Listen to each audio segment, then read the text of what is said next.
안녕하세요. 약사 권예리입니다.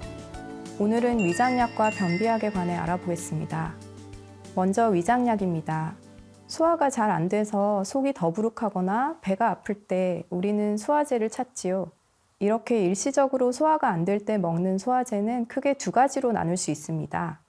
위장운동 조절제가 있고 소화효소제가 있습니다. 위장운동 조절제는 위와 장의 운동을 활성화시켜서 음식이 소화액과 잘 섞이게 하고 원활하게 이동하도록 하는 약입니다. 소화효소제에는 소화효소가 들어있는데 약국에서 소화제를 달라고 하면 흔하게 주는 약입니다.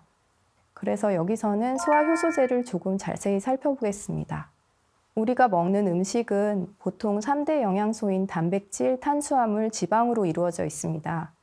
음식이 몸에 들어오면 소화작용을 통해서 더 작은 단위로 분해되어야 장에서 흡수해서 우리 몸속 다양한 곳에 쓸 수 있습니다.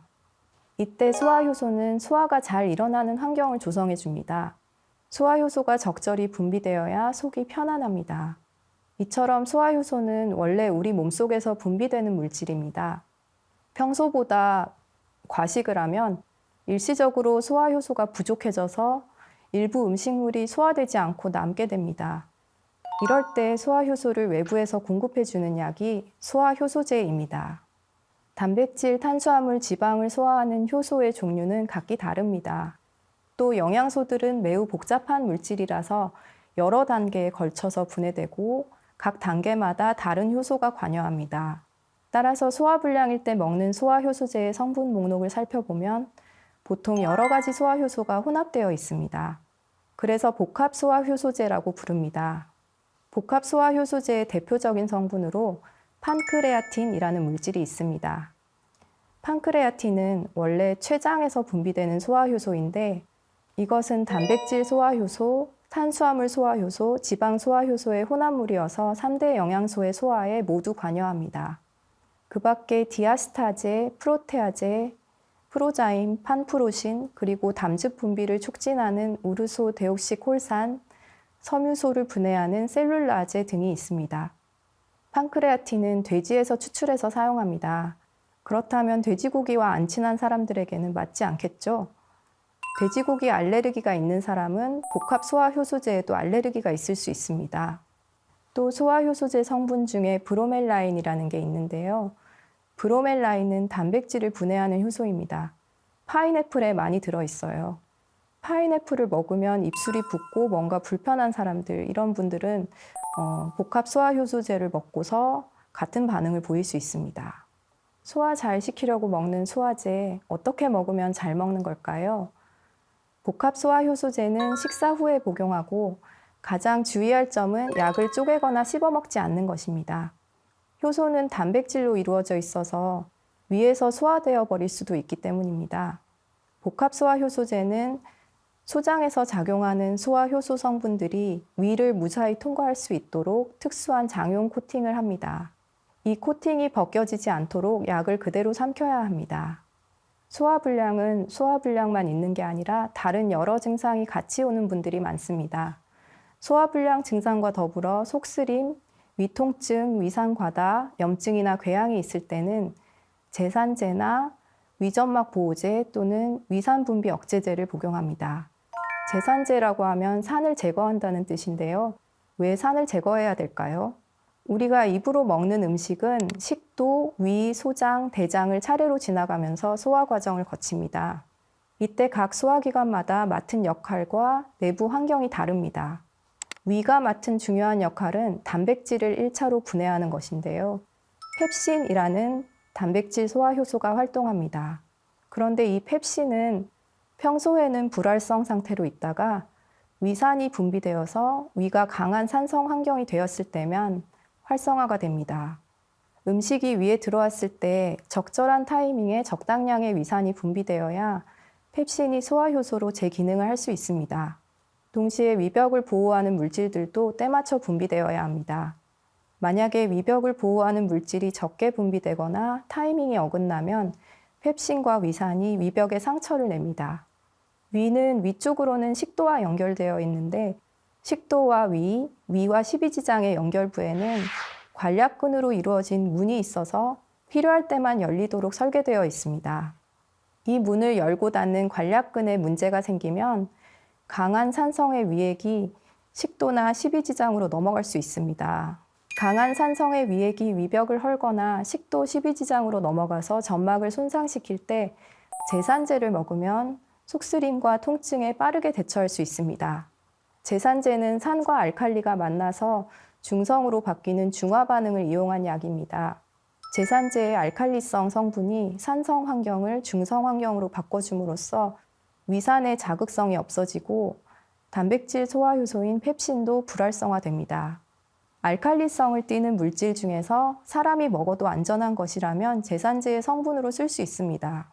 기원전 17세기의 점토판에 인간이 제산제를 복용한 기록이 나온다고 합니다. 우유와 페퍼민트, 식물의 젤을 섞어서 마셨다는데요. 여기서 약효를 낸 알칼리성 성분은 식물의 제에 들어있는 탄산나트륨이었습니다.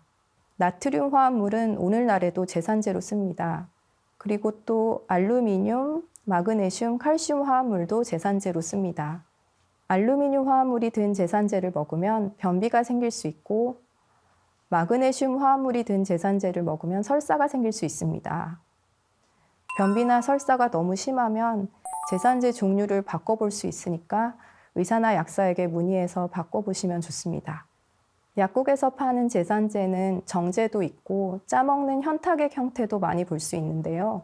복용법은 제품에 따라 다른데 보통 하루 서너 번, 어떤 약은 식사 후에, 어떤 약은 식사와 식사 중간에 복용합니다.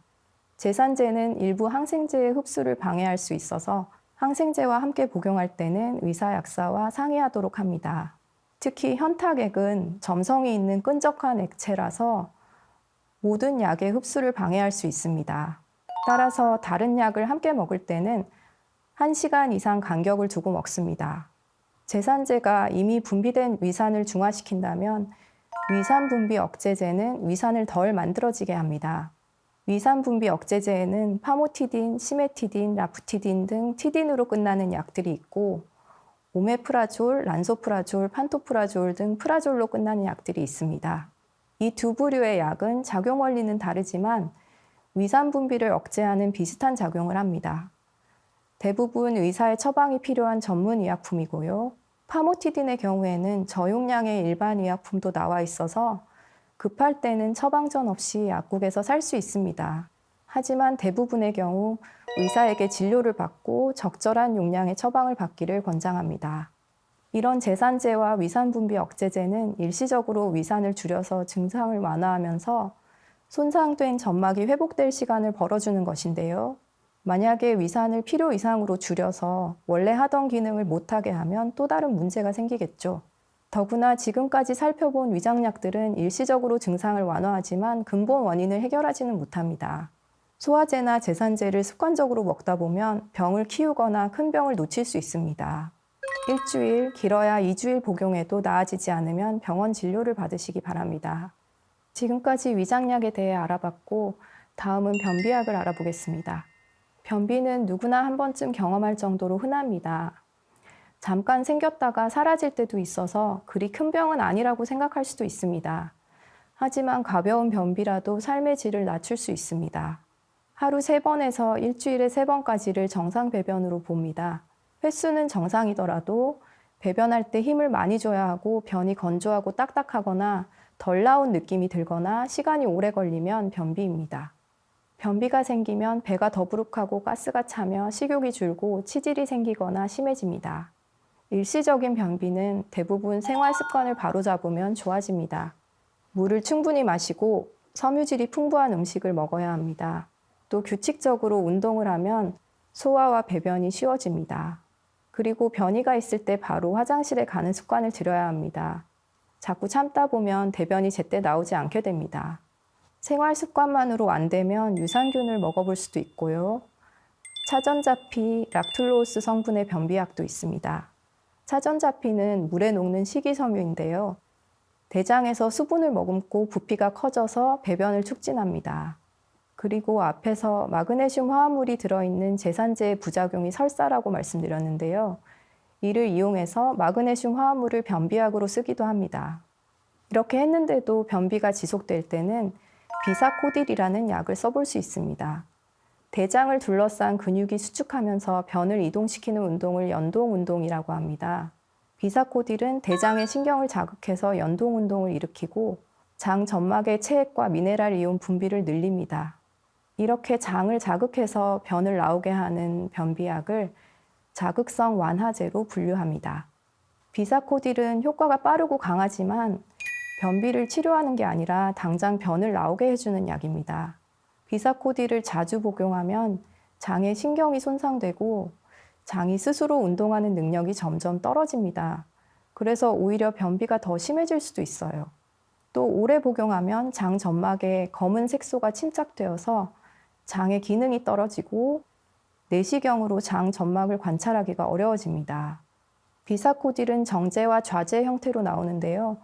비사코딜 좌제는 항문에 넣는 약이고 넣고 나서 15분에서 1시간 후에 변이 나옵니다.